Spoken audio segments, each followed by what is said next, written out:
کے ظاہری اور باطنی اثرات کے حوالے سے چند معروضات پیش کرنے کی سعادت اور بے چینی سے بھرے دور میں اس کی اہمیت اور بھی بڑھ گئی ہے۔ کا تصور محض چند رسمی اعمال تک محدود نہیں۔ قرآن مجید نے تخلیق انسان کا مقصد بیان کرتے ہوئے فرمایا وَمَا خَلَقْتُ الْجِنَّ وَالْإِنسَ إِلَّا لِيَعْبُدُونِ۔ یہ عبادت ایک جامع اصطلاح ہے جو زندگی کے تمام ظاہری و باطنی پہلوؤں پر محیط ہے، اور مقالے میں اس حقیقت کو واضح کر اور جوارحی عبادت، قلبی عبادت سے مراد جیسے اخلاص، توکل، خشیت، اور جوارحی عبادت سے مراد نماز، روزہ، حج، زکوٰۃ وغیرہ، ان دونوں کا چولی دامن کا ساتھ ہے۔ امام غزالی رحمۃ اللہ علیہ کا قول ہے العبادات الظاہرہ لا تقبل الا بالعبادات الباطنیہ، یعنی ظاہری عبادات باطنی عبادت کے بغیر قبول نہیں ہوتی۔ موجودہ دور میں ایک المیہ ہے کہ ہم نے عبادات کو بے روح رسم میں بدل دیا ہے۔ نمازیں بڑھ گئی ہیں مگر برائیاں کم نہیں ہوئی ہیں، روزے رکھے جا رہے ہیں مگر تقویٰ حاصل نہیں ہو رہا ہے۔ اس کی بنیادی وجہ قلبی عبادات سے غفلت ہے۔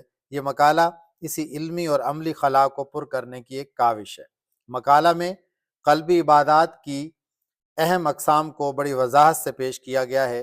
ان میں محبت الہی، خوف و رجا، توکل، انابت، خشوع و خضوع شامل ہیں۔ یہ وہ بنیادی صفات ہیں جو ایمان کی عمارت کو مضبوط بناتی ہیں۔ قلبی عبادات کے سب سے پہلے اور گہرے اثرات انسان کے باطن پر مرتب ہوتے ہیں۔ مقالے میں ان باطنی اثرات کو پہلا نفس کی تزکیہ و تربیت، دوسرا روحانی ترقی اور قرب الہی، تیسرا اطمینان قلب اور سکون روح، اور چوتھا نیتوں کی درستگی اور اخلاص۔ جب دل و ایمان میں سے جڑ جاتی ہے تو نماز، روزہ، تلاوت اور دیگر عبادات بوجھ نہیں رہتے بلکہ روح کی غذا بن جاتے ہیں۔ اخلاق حسنہ کا جب ظہور ہوتا ہے تو اس سے ہمارے اعلیٰ اخلاق آراستہ و پیراستہ ہو جاتے ہیں۔ نبی مکرم صلی اللہ علیہ وسلم کی بعثت کا مقصد ہی اخلاق کی تکمیل بتایا گیا ہے۔ معاشرتی تعلقات میں بہتری، جس کے دل میں اللہ کا خوف ہو وہ والدین، رشتہ داروں، پڑوسیوں اور تمام انسانوں کے ساتھ حسن سلوک کرتا ہے۔ معاشرے میں صلہ رحمی، انصاف اور ہمدردی پھیلتی ہے۔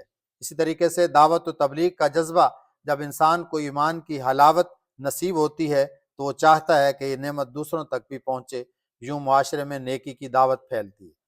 صبر و شکر کی صفت، قلبی عبادات انسان کو مصیبت میں صبر اور نعمت پر شکر کرنا سکھاتی ہیں، جو کامیاب زندگی کی کنجی ہے۔ مقالے کا ایک مراحل پر بحث، جس کو ڈاکٹر طاہر القادری نے اپنی مختلف کتابوں میں بھی ظاہر کیا، خیالات کی روک تھام ابتدا ہی میں کرنی چاہیے۔ اسی طرح حضوری قلب کے 2 درجات جن پر روشنی اس مقالہ میں ڈالی گئی، آج اس نتیجے پر پہنچ رہی ہے جسے اسلام 1400 سال پہلے بتا چکا ہے۔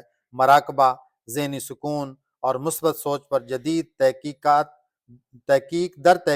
اسلام کی قلبی عبادت جیسے ذکر، فکر، توکل کی اہمیت کی سائنسی تصدیق کرتے ہیں۔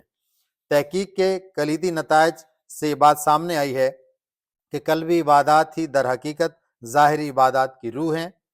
یہ نہ صرف آخرت کی کامیابی کی ضامن ہے بلکہ اس دنیا میں بھی انسانی شخصیت کو متوازن، معاشرے کو پرامن اور نسل نو کو بامقصد بناتی ہیں۔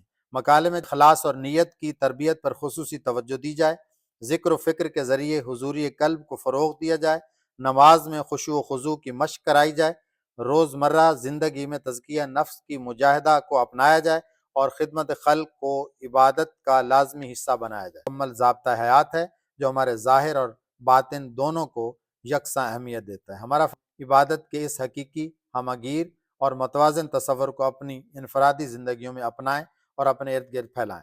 آئیے عبادت کو بے روح رسم سے نکال کر انہیں قلبی کیفیتوں سے آراستہ کریں گے تاکہ ہماری نمازیں ہمیں برائیوں سے روکیں، ہمارے روزے ہمیں تقویٰ عطا کریں اور ہمارا ذکر ہمارے دلوں کو سکون بخشے۔ اللہ تعالی ہم سب کو اخلاص، توکل، محبت الہی جیسی قلبی عبادات کی توفیق عطا فرمائے۔